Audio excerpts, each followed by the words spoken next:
Good evening, one and all.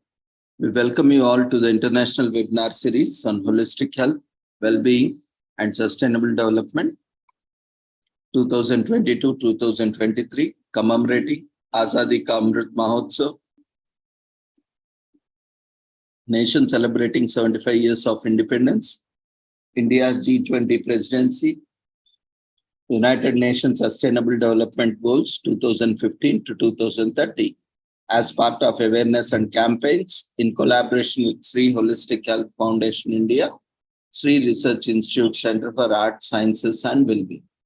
Before we start our sessions, let's take the blessings of Almighty.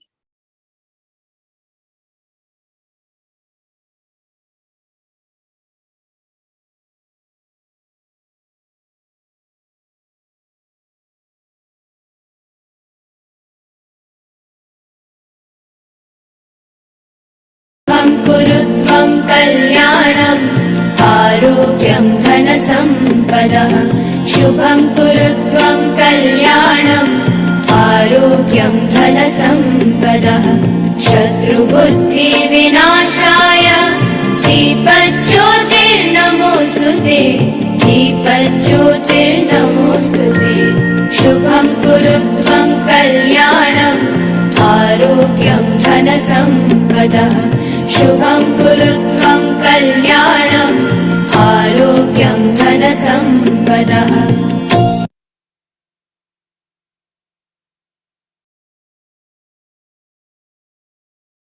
With the blessings of Almighty, we shall continue with today's commemorations.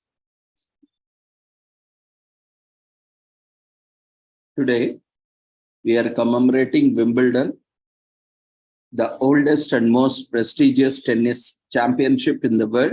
Begins on this year on 28th June and ends on July 11.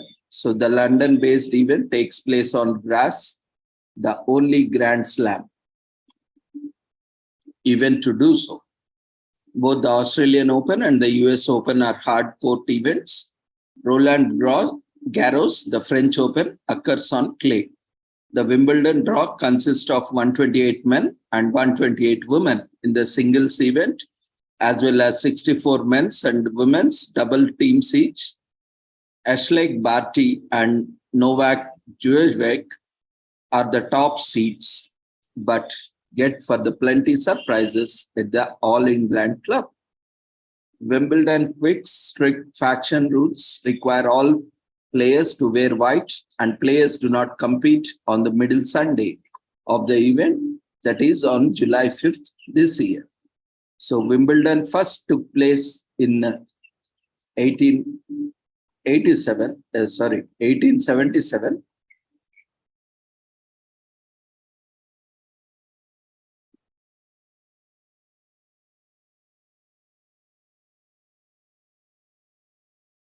The first Wimbledon tournament, gentlemen's singles, is the only event held. Spencer's score prevails from a field of 22 athletes with a mere 200 spectators present at the finals. In 1877, 7 years after its inception, Wimbledon includes a ladies singles tournaments and women joined the club in 1884.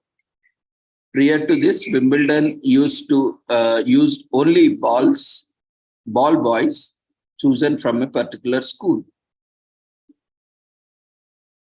including ball girls too, in 1969. To protect players and fans from rain or excessive heat during the championships, the roof is installed and takes roughly 20 minutes to close, which is a retractable roof in 2009. And Federer, arguably the best men's tennis player ever, picks up 8 gentlemen's singles title and by breaking a record in 2017. So a traditional treat of the championship, fans consume nearly 75,000 pounds of strawberries each year. Don't go that crazy, but a couple pints of strawberries and cream are a nice summer treat anyway. So tennis action will be pretty consistent for 2 full weeks set up an outdoor screen or fire up the BBQ and relax while others show off their athletic prowess. So this sport isn't nearly as easy it looks. There's a reason some players grunt with every shot. Put on your brave face and lots of sunscreen and head down to the local courts to try your backhand. Billie Jean King defeats Bobby Riggs. Miss King did wonders for the world of women's athletics when she beat Riggs, who declared he could beat any female tennis player back in 1973. It's hard to pick up just one. McEnroe's short temper has earned him 10 fines over his career. Still, they are fun to watch. American tennis champions Chris Evans and Jimmy Connors called off their storybook engagement in the mid-70s. Nearly 40 years passed before either one of them publicly addressed the breakup. These are also known as tennis sweethearts. Serena versus Venus, the Williams sisters have faced off 30 times in the professional tournaments, with Serena leading the head-to-head 18-12. Stretching over the 3 days in 2010, American John Isner defeated France Nicolas Mahut 70-68 in a match lasting over 11 hours. So that was the longest match ever in Wimbledon. Americans love a little friendly competition. We all enjoy sports from darts to hockey and everything in between. In fact, it is a common phenomenon. Every country has its indigenous sports and games as well as some common games across the world. Cheering on our favorite athletes always makes for a good time. As a civilized sport, as tennis is, there's always an unexpected story. From occasional player outbursts to the off-court hookups, tennis may not be as polite as we have been led to think. It gives us something to think about. So certain times we have seen unwanted, unwarranted things happening. There is a lot to talk about that. And Wimbledon is summer's time most prestigious sporting event. And the 2-week event always occurs around July 4th, giving American tennis fans an extra day off to watch. So everything is better in the summer.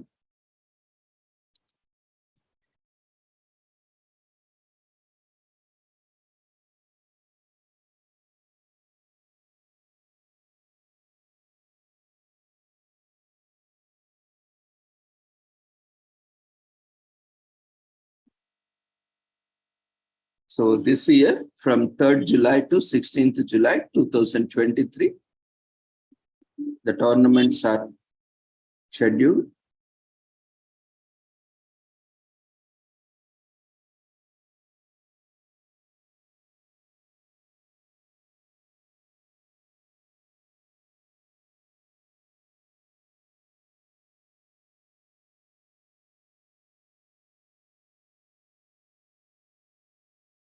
So those are finals, and qualifying 3-day Wednesday 3-day schedule is going on now. Today, day 3, Wednesday, 28th June. Now at our stadium, this Rolex Stadium.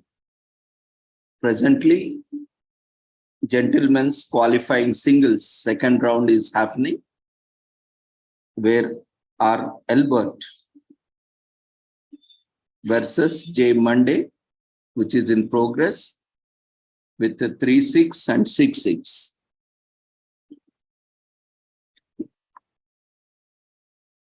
And there are other qualifying matches that are going on today. Gentlemen's qualifying singles second round among P. Herbert and P. Saber Wild. And ladies qualifying singles second round between C. Towson and R. Smakova, and D. Shanders versus A. Brogan. And at our stadium, Rolex Stadium Court, and at Rolex Court 1 also matches are going on, both for gentlemen's qualifying singles and also ladies qualifying singles. And in that, presently, F. Ferrari Silva versus E. Gomez match is in progress. And in courtroom 2, the gentlemen's qualifying singles second round, El Locoli versus N. Gombas is in progress. And courtroom 3, Z. Bergs versus K. Kopi Jeans is happening. And in court 4, Martyrer versus Onsley. And court 6, Mo versus Madaras. Court 7, Gigante versus Diallo, and it is completed. And Gigante defeated Diallo 6-4, 6-4. Courtroom 8, Mayot versus Duckworth, and Mayot defeated Duckworth by 6-4, 6-4. And in court 9, D. Kudla defeated Wu in second round with 6-3, 6-4. In court 10, D. Daniel defeated Nadi with 6-3, 6-3. And court 12, Morzon defeated Yamar with 6-3, 7-6. Court 13, Shima Bukro defeated Samuel 5-7, 6-1, 6-4. Court 14, Pauli defeated Zeperi with 6-7, 6-3, 6-3. And in court 15, gentlemen's qualifying singles, Amaldi defeated Gayo with 7-6, 6-4. And court 16, Meligeni Elves defeated Sevas with 6-4, 7-6. And court 18, Macaque versus Uchida is yet to happen. So these are various stadium. In the stadium, various courts are there where these matches are happening, to qualifying matches. So today is third day. So this is the present status. As of now, live score, live matches and scores, which I have mentioned. So you can visit wimbledon.com for live scores, official website, and you can also find more details over there.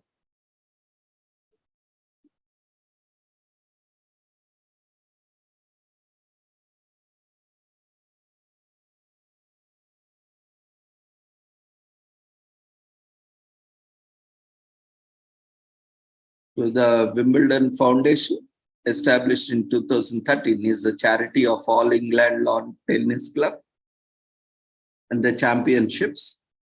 And their aim is to use the collective strength of Wimbledon to make a positive difference to people's lives.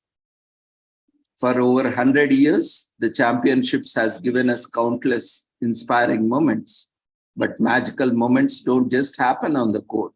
We know that through our charity partners, inspiring moments happen everywhere. So let's watch the 100 moments of Wimbledon Foundation.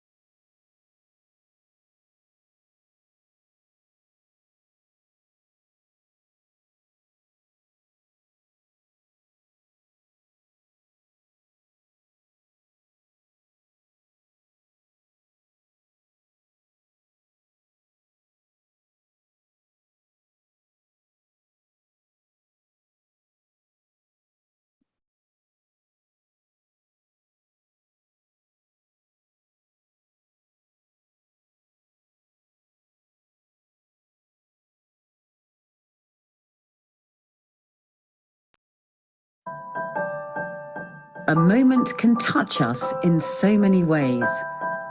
The triumph of champions, the gift of grace. Infinite moments in 100 years of limitless joy, impossible tears. But sometimes the moments that matter can be seemingly smaller, simpler, unseen. Yet these are the moments that alter whole lives, like learning to play, to read or to write, like realizing after all there is still hope, a hand that can guide us, a way we can cope, like a first day at work, so far from home, finding new purpose, not being alone. Inspiring moments that bind lives together, give purpose and nourishment, even heal us forever. Removed from the cameras, far from the crowds, these are the moments we champion year-round.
So Wimbledon has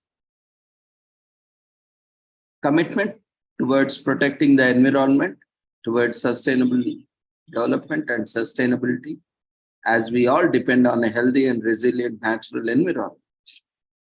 We believe that all the England club and the championships, along with other major sporting bodies and events, have a meaningful role to play in helping to protect the environment today and for the future. Changes to our climate are accelerating, and we are responsible to play our part, mitigating our own impacts, ensuring we have a climate resilient estate for the future, and using our influence to support this important cause. This is not just because it is expected of us, but because it aligns with our values of heritage, integrity, respect, and excellence, and will leave a lasting and positive legacy for the benefit of the members, guests, players, partners, and our local, national, and international communities. We have a responsibility to play our part. Our approach to the environment is just one aspect of Wimbledon's capacity and responsibility to act as a force for good, delivering a positive and sustainable impact on our economy, society, and the environment in support of the UN Sustainable Development Goals. We are signatory to the UN Sport for Climate Change Action Framework and are proud to work alongside with the UN, sport, and our partners in achieving our aim. Our policy is to sustain the running of the club, our year-round operations, and the championships in a way that ensures we work towards our aim to have and advocate for the positive impact on our environment. We'll be honest, transparent, and act with integrity in what we can and what we cannot do. We will innovate in ways that respect our traditions and values. So what we want to achieve, our aims is to have and advocate for the positive environmental impact. We will do this by reducing emissions from our operations to net zero by 2030, being a resource-efficient organization by 2030, contributing a net gain in biodiversity by 2030, using our influence to inspire wider action. Why 2030? We want to set ourselves a target which will stretch us. Our plans for continued regeneration of our estate, redeveloping the land adjacent to our current site gives us an opportunity to adopt and introduce innovations which support emission reduction, resource efficiency, and to improve natural biodiversity in the area. This development will take place over the course of several years, and we believe 2030 represents a significant milestone in the journey for us and for our partners. So how we will do it? What actions we'll take? Achieving a positive environmental impact will involve transition over time and align with our plans for regeneration and development of the grounds, building in consideration for the environment across our operations and unlocking opportunities for innovation in the short, medium, and long term. Net zero operational emissions. This means increasing energy efficiency, decarbonization of energy, heat, and transport, and balancing any remaining emissions through carbon compensation. So what we do now, we buy renewable electricity to power our operations. We measure and report our operational emissions. We have embarked on a program of lighting upgrades, installing high efficiency LED lights around our estate. We use electric lawn mowers and horticulture equipment around the grounds. We have 20 electrical high-pace vehicles in our vehicle fleet during the championships. We use electric buggies to transport guests during the championships and year-round using electric maintenance buggies. We embark on a program to mothball areas of the estate to save energy. We showcase the best seasonal ingredients from across the British Isles, including plant-based option across all our menus. We have solar panels on our maintenance building at our community tennis center, at Rains Park and our indoor covered courts building on Somerset Road, on our technology services room and media pavilion. In 2023, we will add to the above, continue to buy renewable electricity and build decarbonization plants to our longer-term estate development projects, introduce systems to meter, monitor, and control energy consumption to more granular level across our estate, highlight low-carbon options on menus to all guest groups for the 2023 championships, and offer a range of plant-based dishes. Balanced emissions associated with AELTC staff, player and official flights by coordinating to carbon compensation schemes validated to ICROA approved standard. Remove need for generators by connecting our renewable electricity supply to power championship facilities in Wimbledon Park. Introduce new process for building temporary championship structures with off-site construction and flat pack transportation, leading to reduced deliveries, lower mileage, and emissions.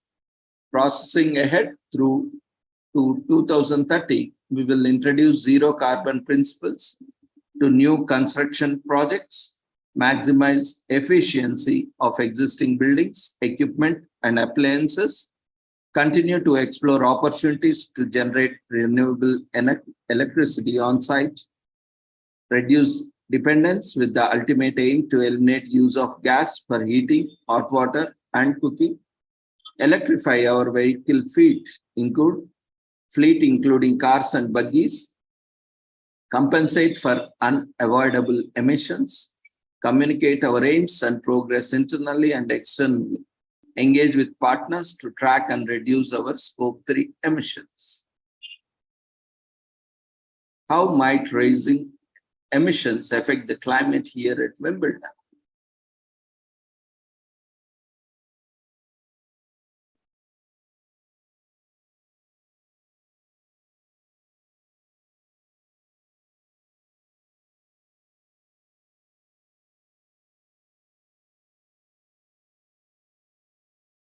.2059, and it's been a thrilling first week so far at Wimbledon. But you can tell the heat is beginning to take its toll on the players, with temperatures here in SW19 peaking at around 32 Celsius most days. And it's going to turn even hotter for the end of week one, with highs of 40 Celsius by Saturday. Now, widely across the UK today, temperatures are in the low to mid-30s, with 34 Celsius the expected high at Wimbledon. High pressure remains to the southwest of the UK, drawing up warmth from the subtropics. Temperatures quickly rise again tomorrow, reaching 37 Celsius by late afternoon, the hottest day of the tournament so far. And an uncomfortable night for sleeping for many of us tomorrow night, with lows widely across southern parts of the UK at 20 Celsius or above. Particularly uncomfortable for those fans camping in the ticket queue tomorrow night, with a minimum of 22 degrees at Wimbledon. But even hotter air is on the way, wafting east across southern parts of England, and by Saturday, helped by light winds and strong sunshine, temperatures in SW19 will peak at 40 Celsius. Now, at those temperatures, we'll see once again longer breaks between games and sets. And if you're spectating, remember, drink plenty of fluids, dress appropriately for the weather, and take plenty of breaks from the heat. If you're travelling in on the London Underground, you'll know how hot it can get in weather like this. There's the additional risk that high temperatures such as these could impact transport and power distribution. Some relief is on the way for week two. Winds change direction and much cooler air arrives from the northwest. There's even the chance of some rain. But before we get there, we need to take the severe heat of the next few days very seriously. Thankfully, this isn't a real forecast. It is one scenario for how a summer heatwave could affect the UK in 40 years' time. Now, these are words that express uncertainty, but don't let that lull you into a false sense of security. Much of the uncertainty is because the climate in the 2050s depends partly on how much we reduce global greenhouse gas emissions in the years to come. Greenhouse gases, such as carbon dioxide, have been rising in our atmosphere since the Industrial Revolution. In that time, the world has warmed by more than a degree Celsius, and if this rate continues, global average temperature could reach 1.5 Celsius above pre-industrial levels within the next 10 to 20 years. In the UK, further warming is also expected. Now, if greenhouse gases continue to rise following a high emissions scenario throughout the 21st century, the middle line on this graph shows the most likely temperature change by 2050. Compared to the 1981 to 2000 average, that would be 1.7 degrees of warming by 2050 and more than 4 degrees warming by 2100. The shaded area represents the full range of likely temperature changes if emissions were to be that high.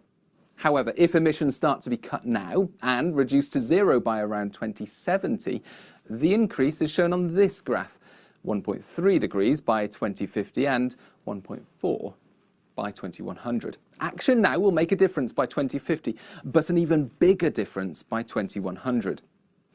But we're not yet on track for that reduced level of warming, and current policies on greenhouse gas emissions would take us somewhere between these two scenarios, between the blue and red lines.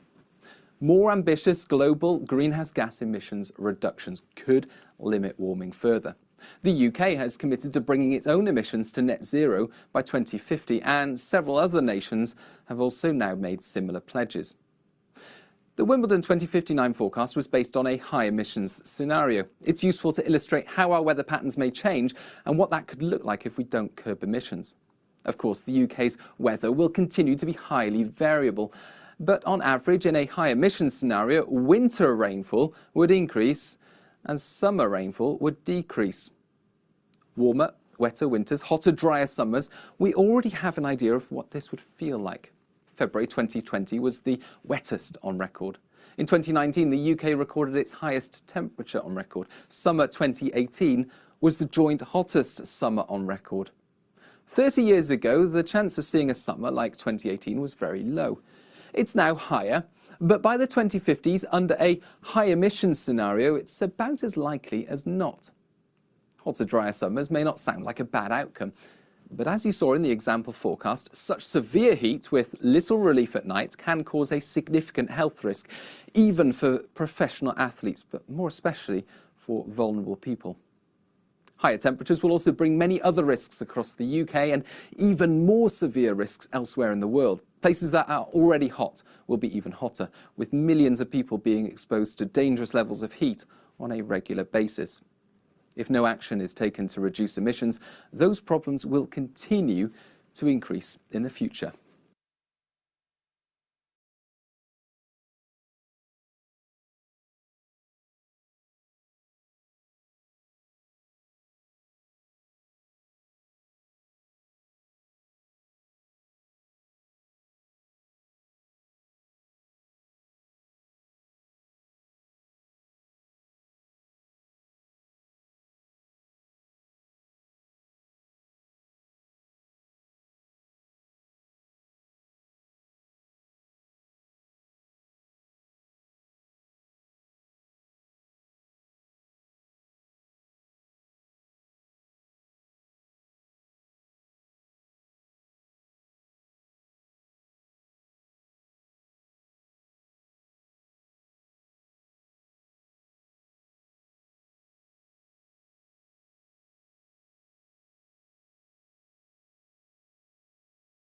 And bringing out resource efficiency. This means we reduce the amount of resources we use, increasing proportion of recycled content, as well as the amount of materials reused. The ultimate goal is to design our waste-keeping products and use so that nothing goes to waste. So for that, what we do now, none of our day-to-day business or championships waste goes to landfill. Recyclable materials are separated from general waste, which generates electricity for the national grid. Food waste is collected for anaerobic digestion, producing high-quality fertilizer for agriculture and horticulture purposes. Provide clearly signposted recycling facilities throughout the grounds for the guests.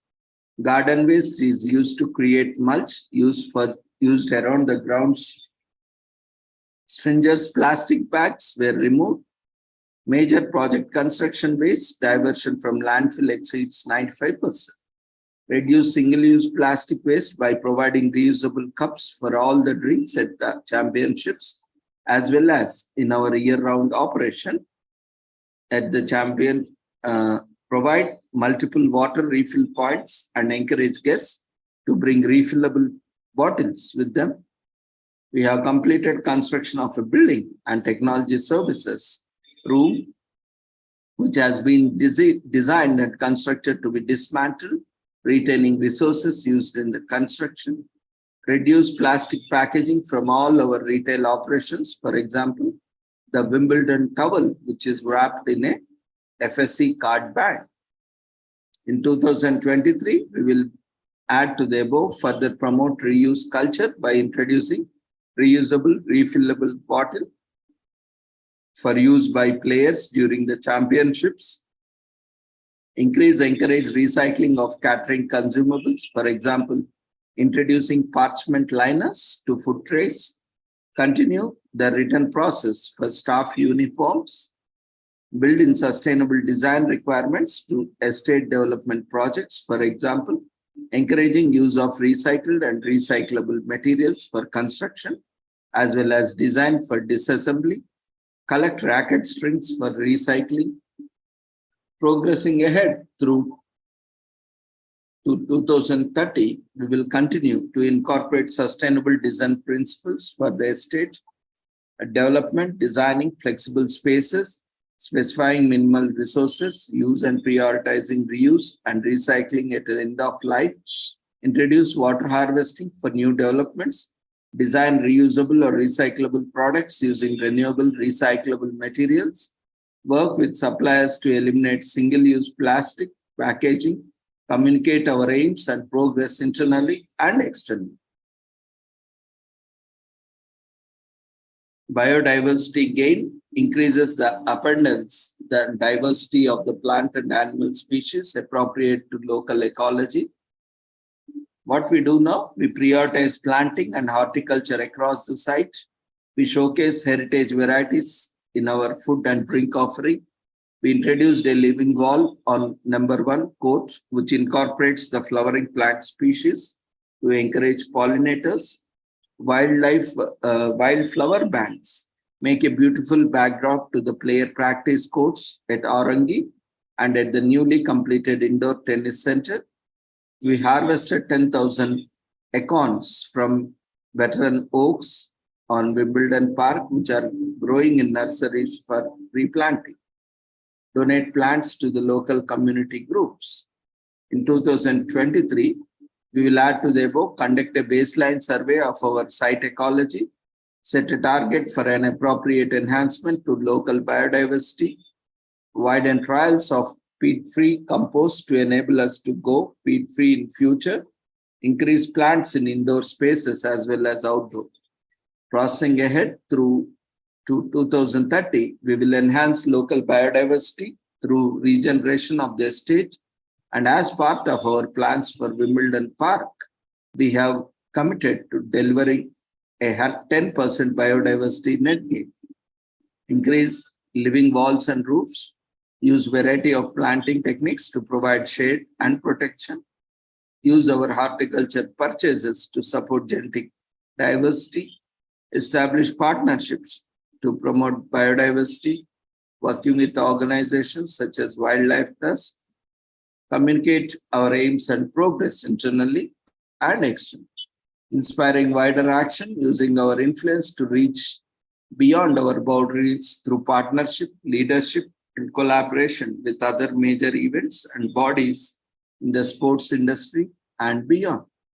While we aim to exemplify best practice through our day-to-day actions and decisions, we believe it is equally important to work together with partners and stakeholders are using our platform to amplify the benefits of a sustainable approach and encourage and support wider action beyond our reach. What we do now, in 2019, we showcased our early thinking on our commitment to the environment with the public exhibition space in our grounds during the championships. We signed up to the UN Sport for Climate Action Framework with a public press conference alongside the other Grand Slams in Paris. Find out how we are working to the framework's principles. Wimbledon Broadcast Service is a member of BAFDA, Albert Sustainable Sports Broadcasters Consortium. In 2021, we held our first Environment Day, teaming up with the COP26 team with the BBC and Met Office. In 2022, building on the Environment Day, we introduced an Environment Positive Energy Day.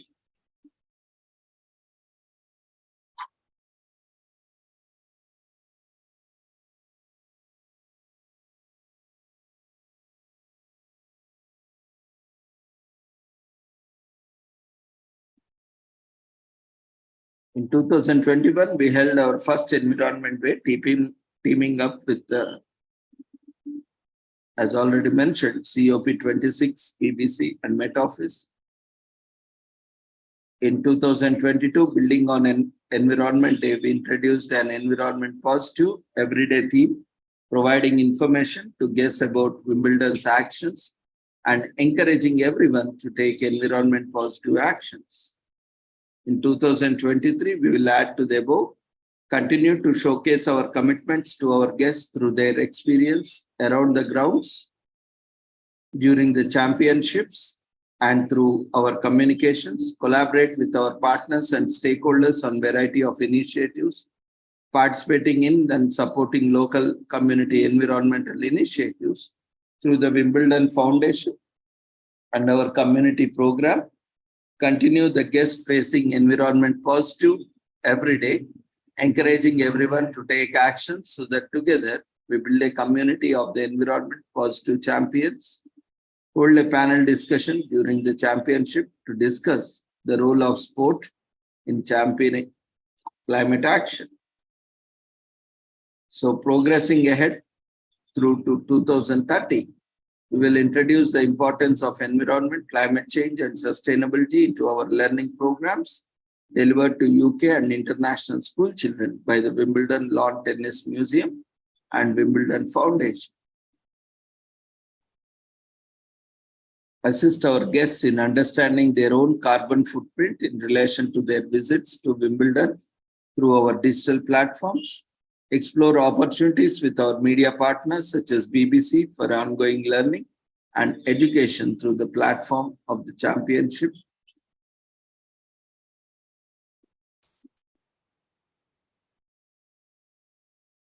Explore opportunities with our commercial partners for further brand awareness and education. Work along the rest of the sports industry to promote positive action through the UN Sport for Climate Action Framework.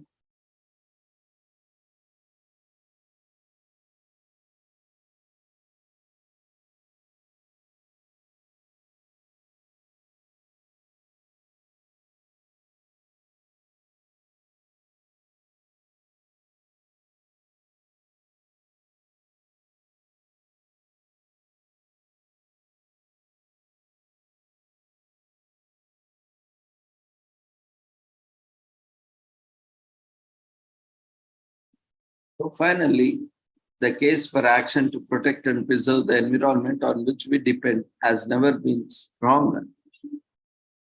We know this will challenge us in many ways we may not expect, and that we have a long way to.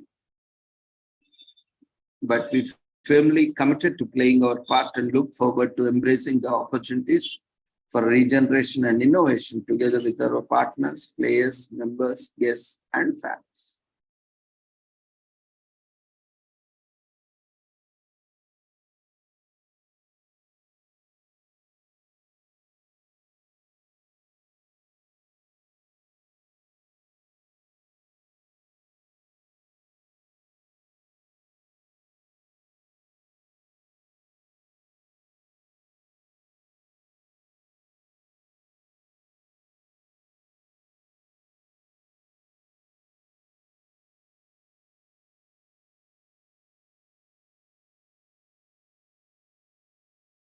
Today is also commemorated as anniversary of Guru Rinpoche.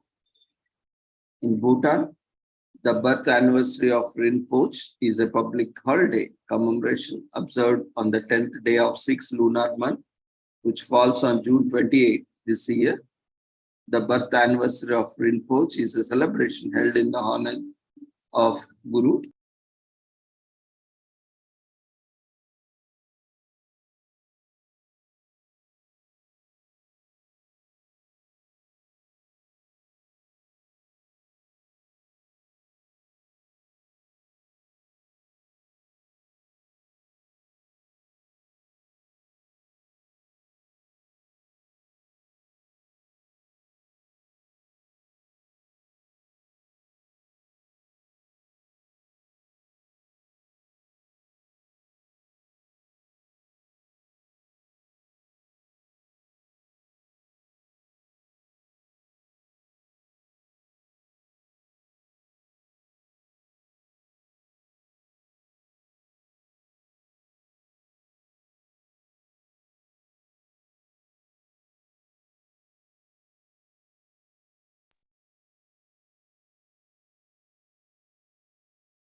So the birth anniversary of Guru Rinpoche is a celebration held in the honor of Guru Rinpoche, a respected Tibetan Buddhist master who originated on the Indian subcontinent, and he is credited with bringing Buddhism to Bhutan and is regarded as second Buddha in Tibetan Buddhism, also known as Guru Padmasambhava. He was instrumental in disseminating Buddhism throughout the Asia, particularly in Tibet and Bhutan. It is also possible to refer to Guru Rinpoche as Padmasambhava, which translates to lotus born. It is stated that when Rinpoche was born, he was born inside of a lotus flower on the shore of the lake Danakosha in Odiyana and transformed into extremely beautiful 8-year-old boy. This story comes from the Tibetan Buddhist tradition. There is a great deal of disagreement among academics over the precise location of Odiyana. Some believe that this is the Swat district in the modern-day Pakistan, while others say that this is an Indian state of Odisha. Believers agree that he was born on the 10th day of the 6th lunar moon. However, the specific year of this birth has been lost to the history. However, his birth took place during the 8th century and is generally acknowledged that it occurred on that day. Padmasambhava is credited with bringing Buddhism to Bhutan and vanquishing demons who attempted to halt the spread of Buddhism. In the Tibetan language, the name Guru Rinpoche, which translates to precious master, was bestowed upon him. It is reported that he rode on the back of a tigress to a cave in Bhutan, where he meditated for 3 years, 3 months, and 3 weeks, 3 days, and 3 hours. There is a legend that the world's famous Tiger's Nest Monastery, also known as Paro Taksthang, was constructed around this cave.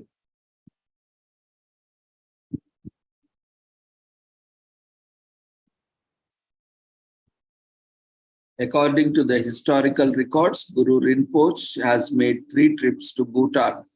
Tibetan routes were used during the 2nd and 3rd visits. His teachings and contributions to Bhutan's Buddhist civilization have considerably impacted the country's society. So Buddha Shakyamuni predicted the birth of Guru Rinpoche in the fire monkey year, 12 years after Buddha achieved parinirvana. And there are a total of 8 manifestations of Guru Rinpoche. The anniversary of his birth is commemorated with holy religious observations held all day all around Bhutan in the national Buddhist monasteries. Attend one if you can and immerse yourself in a different culture. If you always have been interested in Buddhism, now it's a good time to learn more about it. There is a wealth of information available on the internet about this religion.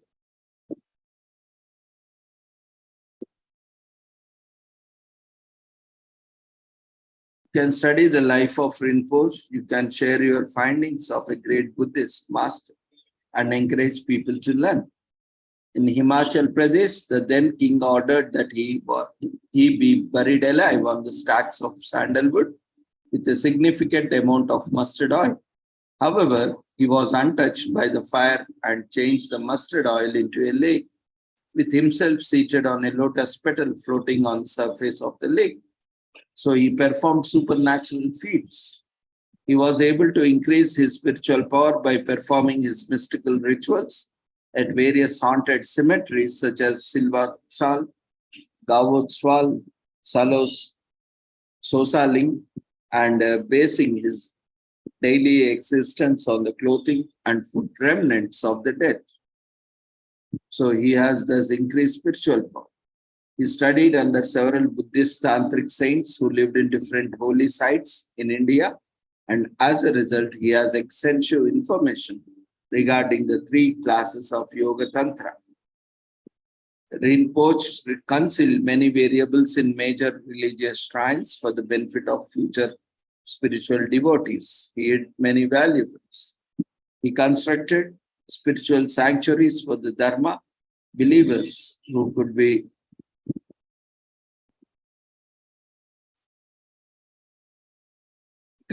spiritual sanctuaries for the Dharma believers who would be seeking shelter in the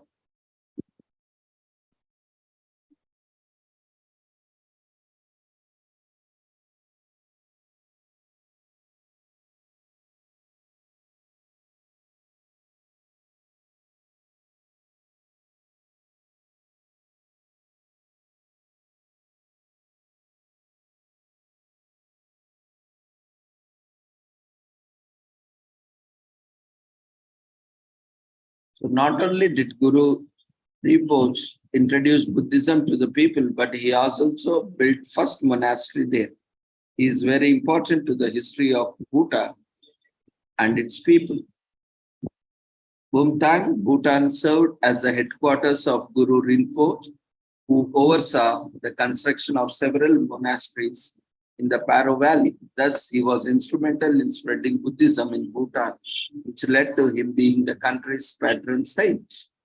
So this day celebrates the anniversary of his birth and life. Guru Rinpoche lived an extraordinary life, such as life must be celebrated.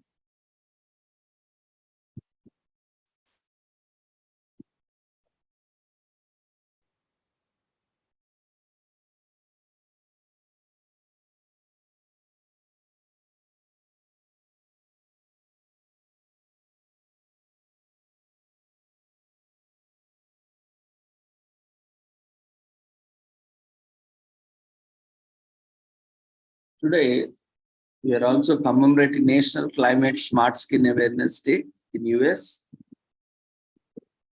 It is established by Pore Moi Skincare in June 2021.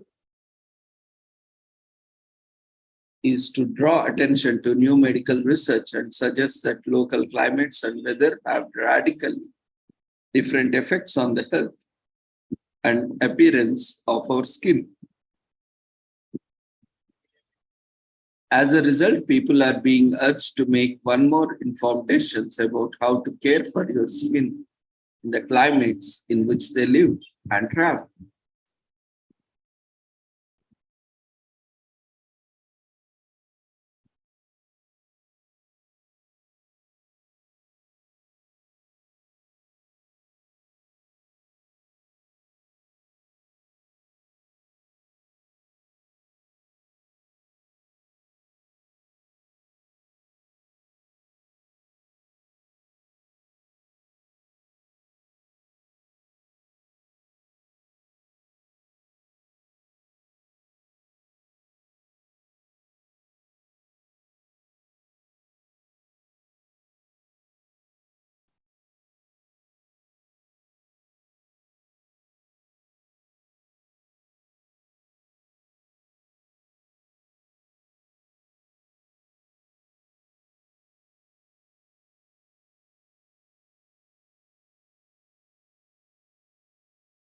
So Prasanta Chandra Mahalanobis is a world-renowned Indian scientist and statistician, died on June 28, 1972. In the global science community, in meteorology, anthropology, and biology, he pioneered the first teaching techniques for conducting large-scale sample surveys.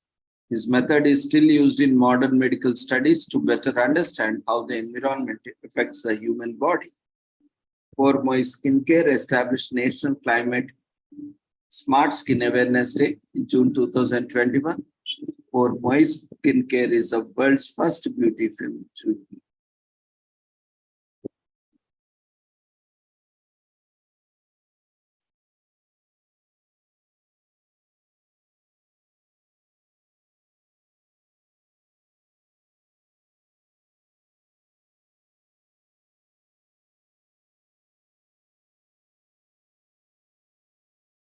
Most people nowadays assume that your skin appearance and health are completely determined by your DNA or demographics such as skin type, gender, age, or ethnicity. Yet this belief is outdated.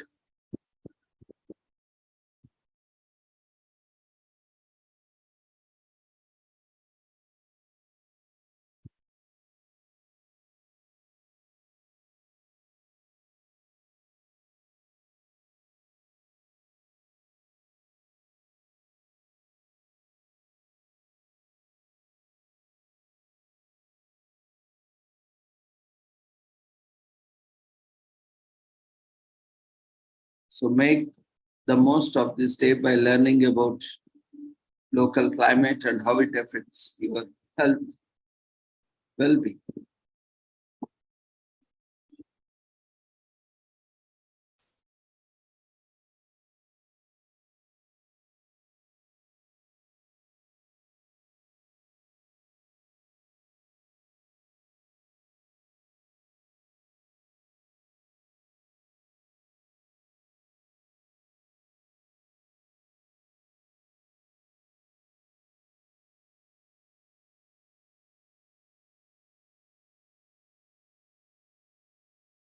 Day is also commemorated as National Grant Day,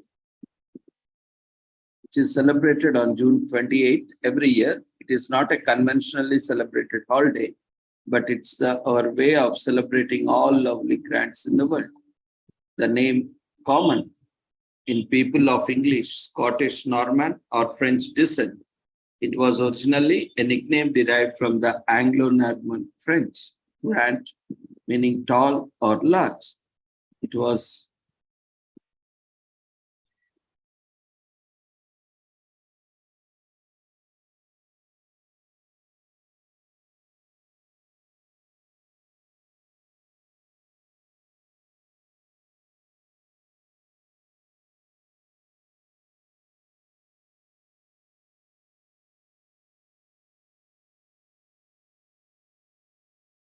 the concept of a name goes beyond written history itself. It is virtually impossible to think of anything you know about without naming it, whether it be a general identifier like Apple or a personal label like Grant.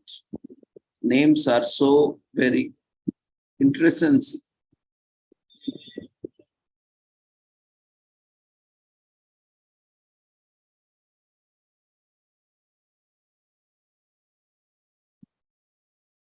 Humans now speak a wide variety of languages, regardless of how language first evolved and multiplied into many different types.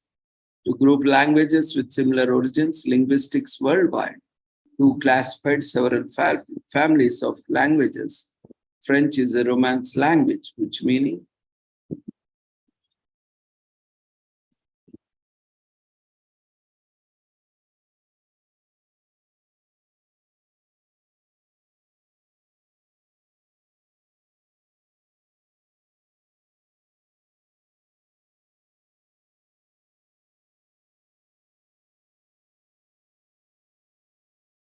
to group languages with similar origins, linguistics worldwide have classified several families of languages. French is a Romanized language, meaning descendant of vulgar Latin.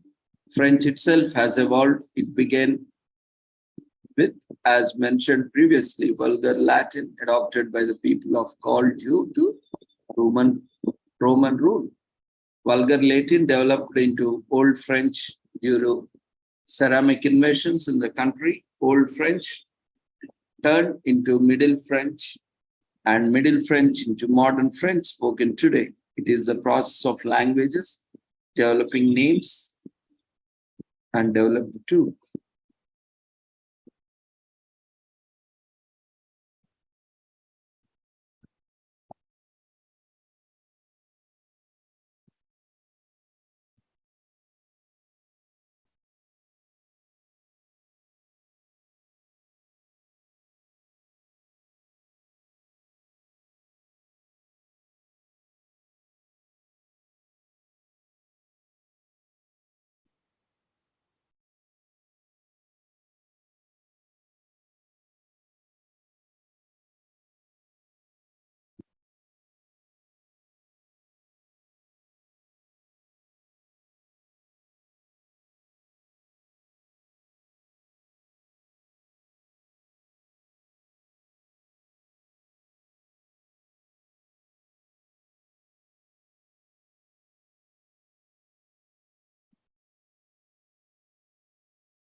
Grant, for instance, is of Anglo-Norman French origin.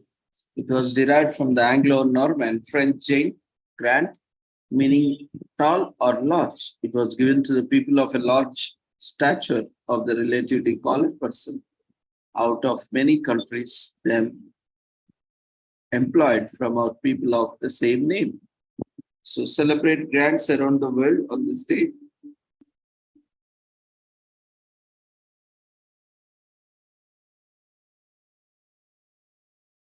Today is also commemorated as National Insurance Awareness Day.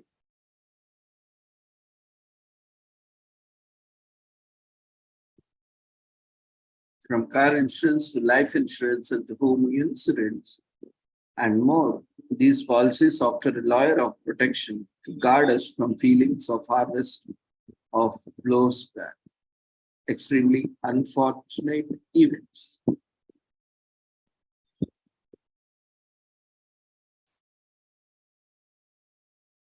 Today is also commemorated as National Logistics Day every year to honor the work of hard-working professionals in logistics sector. It plays a huge role in progress of economy, especially in a country as large as the United Nations. Everything that you order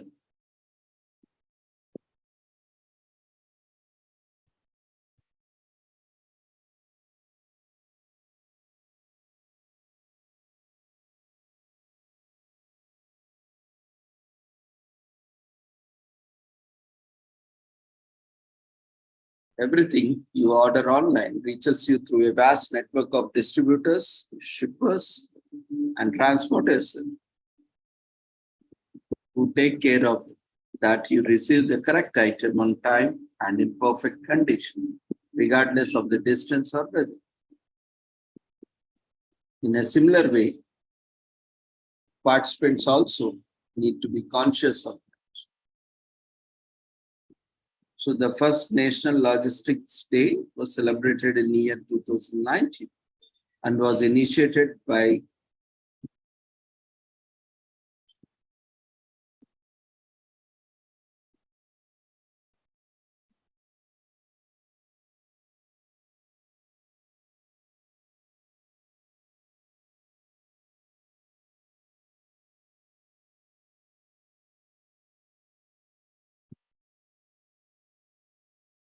in 1904, the 50-mile Panama Canal is constructed for the sea trade.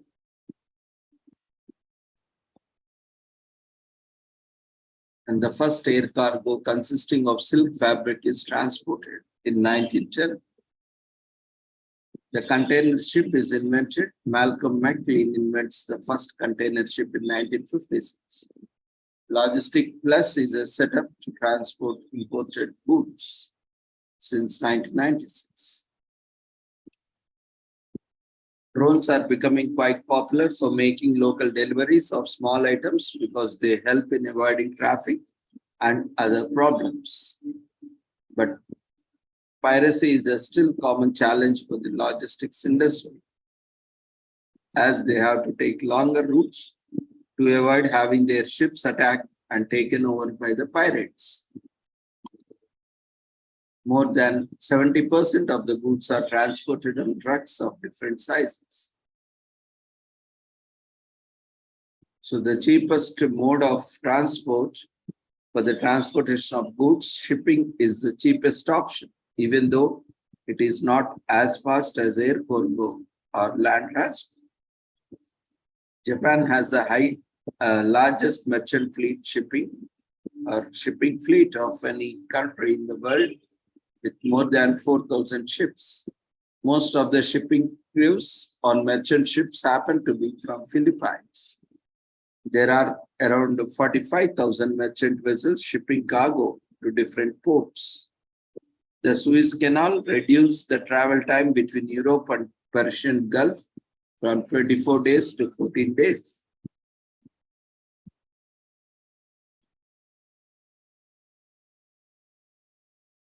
So it is important to support local business such as farms and factories situated near our communities, as these can be cheaper because of shorter distance. Not only does the help as save money, but it also helps small local business to flourish without having to spend large amounts on transporting their products to distant markets and communities.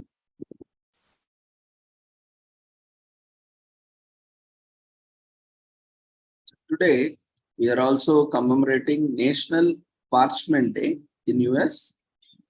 So this is all about parchment paper and why it is important for cooking. Also known as baking paper, parchments are convenient to use and can do wonders for the taste of a particular dish.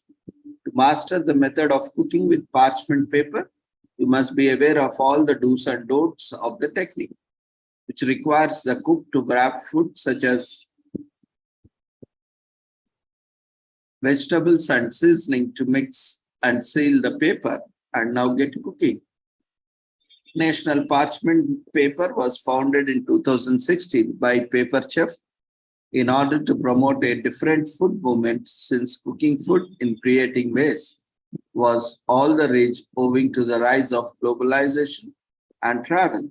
Paper Chef emphasized the importance of parchment paper because it's a utensil that not only transforms your cooking experience, but also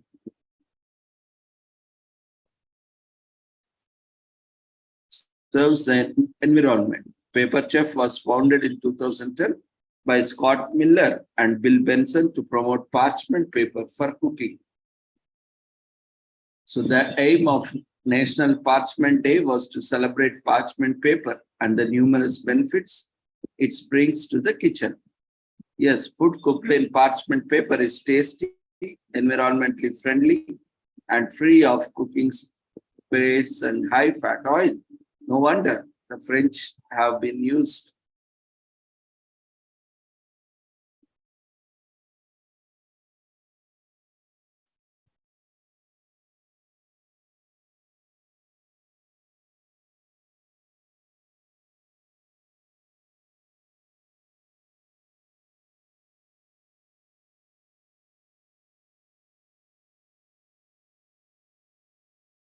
The parchment paper is used for cooking since it keeps the moisture, it makes the food crispy, and helps preserve the nutrients of every item you cook and consume.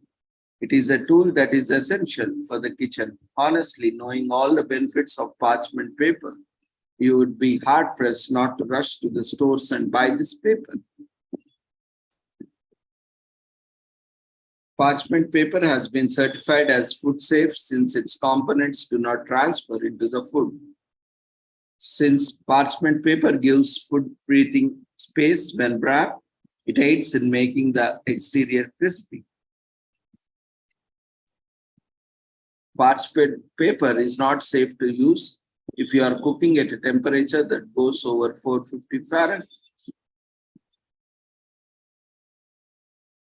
So today, master the art of cooking with parchment paper. Reflecting the process won't be easy, but it is not impossible either.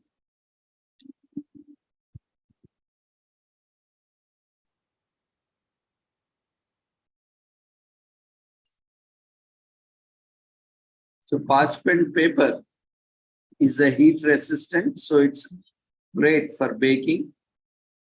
And parchment paper for cooking can be used again. It does not let any fat or oil pass through. Parchment paper ensures items like cookies do not stick to it. And parchment paper does not tear even when used for cooking food items with sharp bones like meat. Since cooking with parchment paper is a method of French culinary institutes, raising awareness about the day provides people with a glimpse into French cooking culture. Parchment paper has many advantages since it's a heat-proof paper that is free of chemicals. In fact, chefs claim it is better than aluminum foil. Today is also commemorated as National Topeka Day. As it is in US, it is also very much famous in India, known as Sabdana or Sagbiyam or different on, based on the language and the area.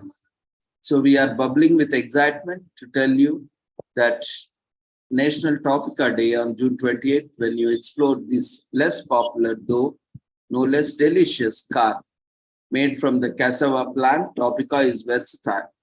Though Topica pudding is the most popular American dish made with this ingredient, including savory dinner dishes. Tapioca pudding combines tapioca pearls with liquid to form a delicious, creamy mix. For many, tapioca is a love-hate relationship. Perhaps once as a child, you plunged your spoon into it, expecting smooth vanilla pudding you are used to. Instead, you got a mouthful of squishiness, such as experience could leave you traumatized and wary of the dessert for years to come. If this rings true for you, then National Tapioca Day is your time to be brave and give it another try.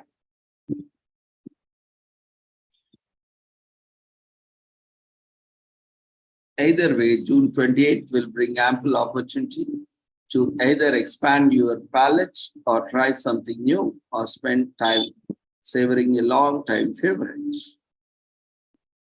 The word tapioca is derived from the Tupi language. Liu Han Che introduces Taiwan tapioca pearls in 1983. Boba tea becomes popular in the US, that is bubble tea craze in 1990s. Bubble tea becomes cool again with the advent of places like Boba Guys in 2000s.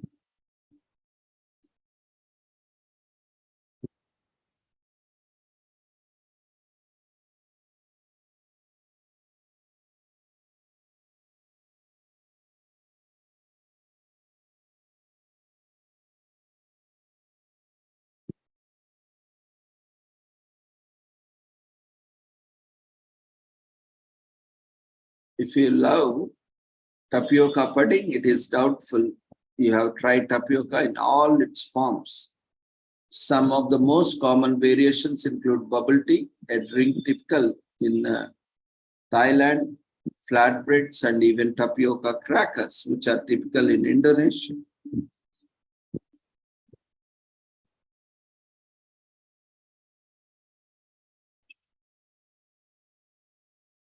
Today is also commemorated as Tau Day. We know the story of mathematical constant. We never look at the circle the same way again. Many people are aware that pi is the ratio of circumference of any circle of the diameter of the circle. But there is a growing movement in favor of new ratio taking in place. That is, tau is considered more accurate than pi despite pi's popularity. Whatever more interesting is a rumored conspiracy that powers that are holding steadfast to the concept of pi.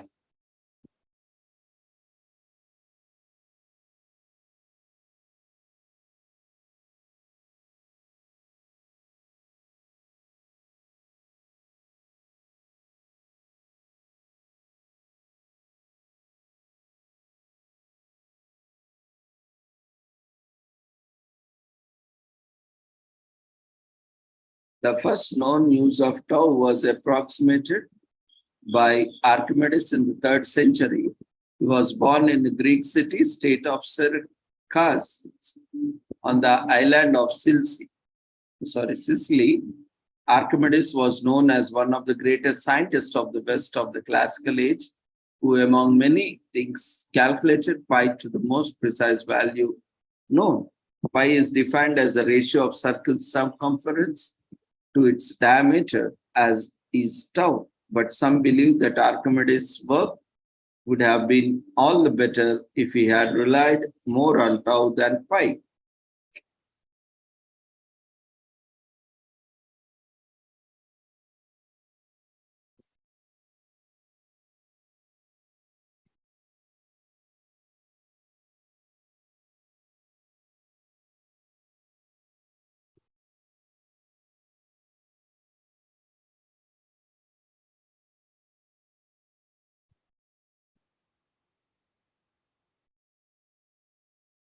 During the 18th century, Leonhard Euler used the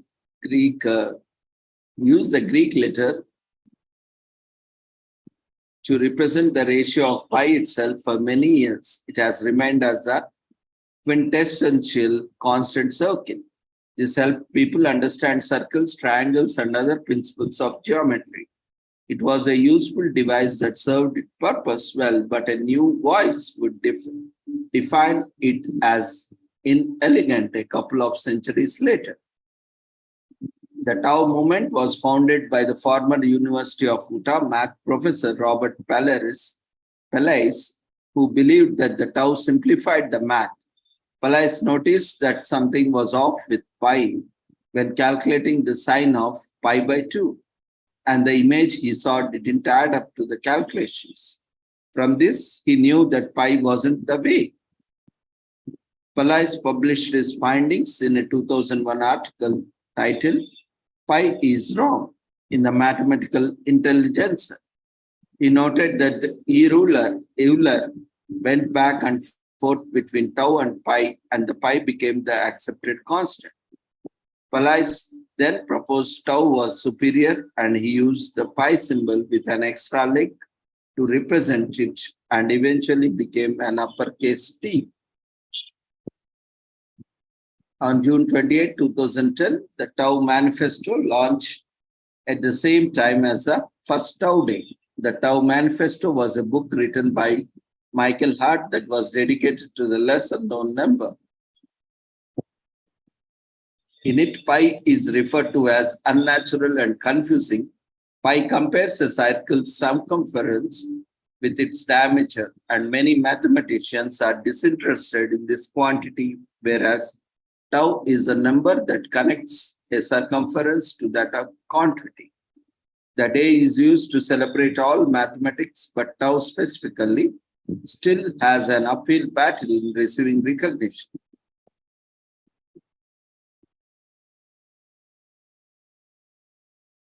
So tau, the constant, is numerically equal to 2 pi, that is 2 times pi, and with value approximately 6.28, the ratio equates to 2 into c by d. At its heart, pi refers to semicircle, whereas tau refers to the circle in its entirety. In Chinese, tau means the way, path, or route, and can be philosophically metaphorical. In ancient times, tau was used symbol for life or resurrection. Tau comes to the number 6.28 is twice as much as pi, 3.14, which is why Tau Day is 6 by 28. Both tau and pi have an infinite number of amount of numbers.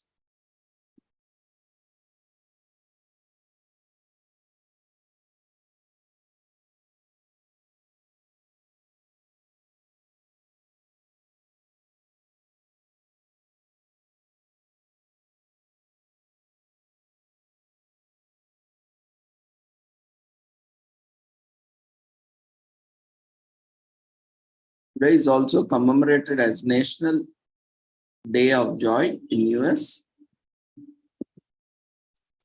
We want to observe it by finding happiness outside the norms that society calls for.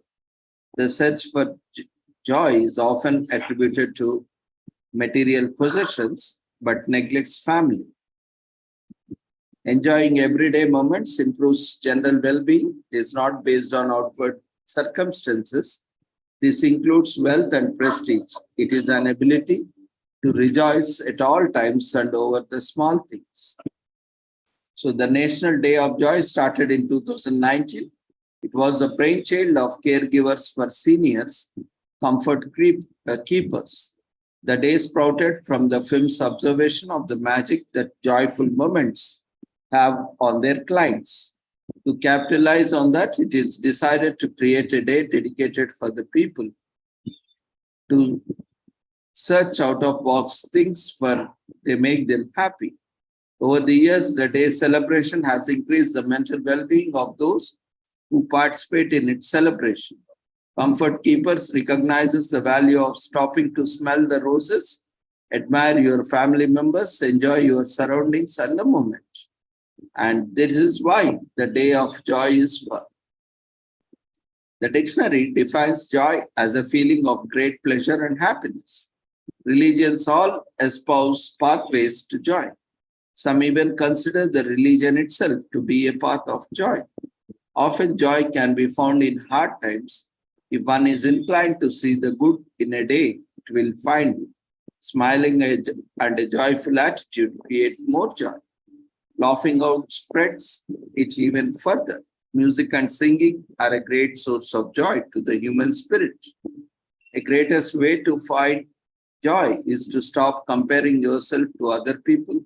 Start talking to those around you, and that is a great joy igniter. Being kind to others brings great joy. Enjoying the small things and the beautiful moments of each day is the best way to fire up joy again. Joy does not simply happen to us. We have to choose joy and keep choosing it every day.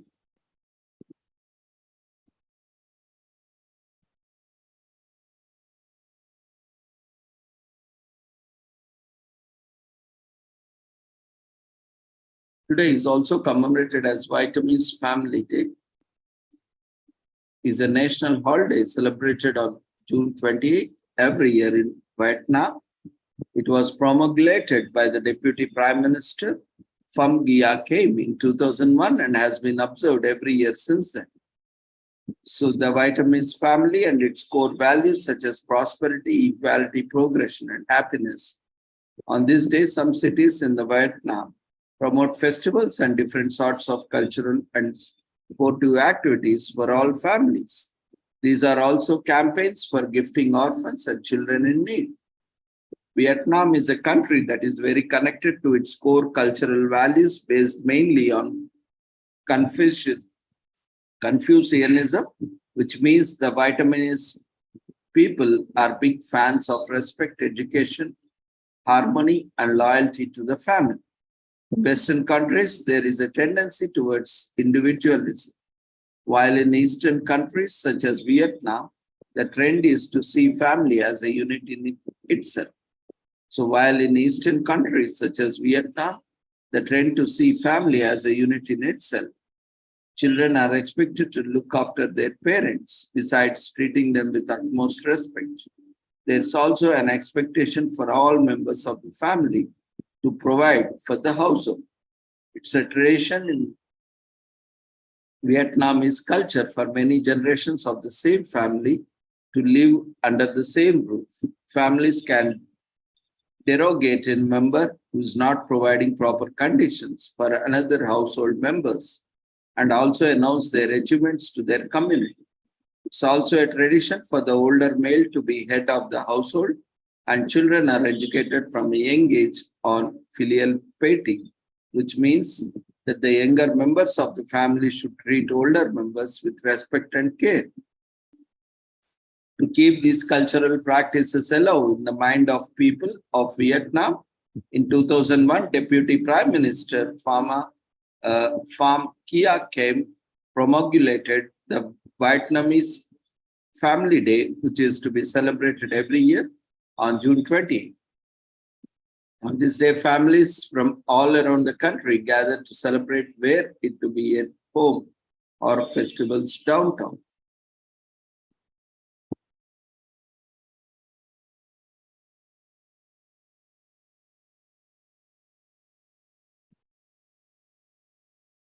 So with this, we shall conclude the commemorations for the day. And apart from that, we have commemorations like today is Hari Raya Haji, is an Islamic tale of devotion that birthed a whole worldwide event.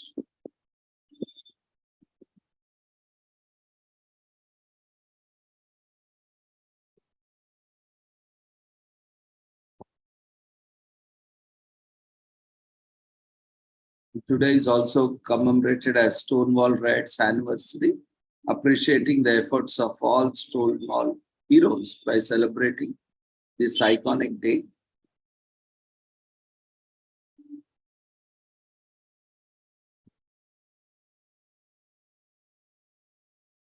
Today is also Waqf Arafat Day.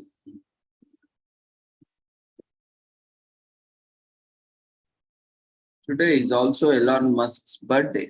For the most successful entrepreneur alive, the sky is not the limit. His projects reach the space.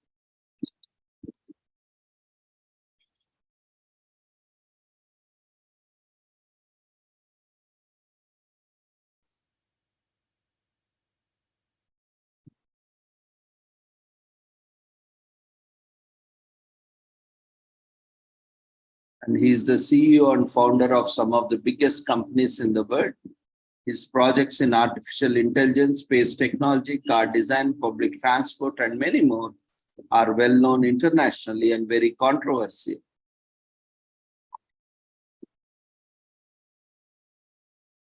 He was born in South Africa to a Canadian mother, May Musk, and a South African father, Errol Musk. And Musk lived in South Africa until 1989. When he was 17, he applied for a Canadian passport and moved to Canada to avoid entering the South African military service. So becoming one of the most famous entrepreneurs, he was an introverted child. From a young age, he showed great interest in computers and science. He learned computer programming alone by reading a manual. And he was only 12 then. He created a code for the video game that he sold for $500. Musk studied several careers. He graduated in 1995 with 2 bachelor's degrees, one in economics and other in physics, from the University of Pennsylvania in the US the same year. He moved to California to pursue a business career. He took 2 internships in Silicon Valley before he started developing his own companies. Musk's entrepreneurship journey is paved with success. In 1995, using his father's money, which is of $28,000, he co-founded Zip2, a web software company. The startup was sold, and that very same year for the sum of $307 million. The same year, Musk co-founded X.com, today known as PayPal. The company was acquired by eBay for $1.5 billion. The magnate was founded several successful companies and is the CEO of most of them. In 2002, he launched SpaceX, a company that manufactures and launches spacecraft. In 2004, he joined Tesla Motors. Today, Tesla Inc., he became the company's CEO in 2008. In 2015, Musk founded nonprofit artificial intelligence research called OpenAI. And in 2016, he co-founded Neuralink, a company that aims to combine the human brain with artificial intelligence.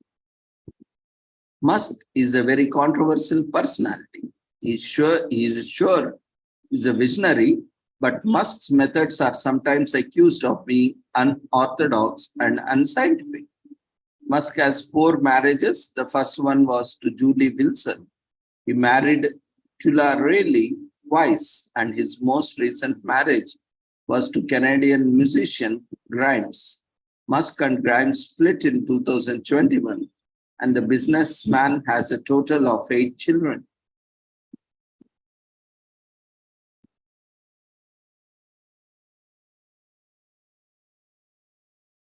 He was an awkward kid. As a child, doctors believed he had a hearing problem. His mom said he was thinking in another world. He was bullied. Musk was bullied at school. Once he was hospitalized for being thrown down the stairs. Musk named SpaceX rocket Falcon 9. He is a big Star Wars fan. Musk admitted that he has Asperger's syndrome in an episode of Saturday Night Live. The magnate made an appearance as himself in a popular sitcom, The Big Bang Theory.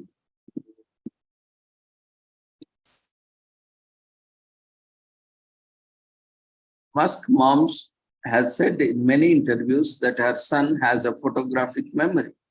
He also used to spend almost 10 hours a day reading. Musk is famous for being the founder and CEO of many popular and successful technology companies. Musk has an INTJ personality. This means he is confident, innovative, and analytical. So with this, we shall conclude the commemorations. And thank you everyone for joining us on this wonderful day. We request everyone, those who have not registered, to register. The registration link has been shared in the chat box. And also we request everyone to fill the feedback form in the form of polls. It is mandatory for the certification. So the poll has been raised. The feedback form has been raised in the form of polls. We request everyone to quickly attend to the feedback form.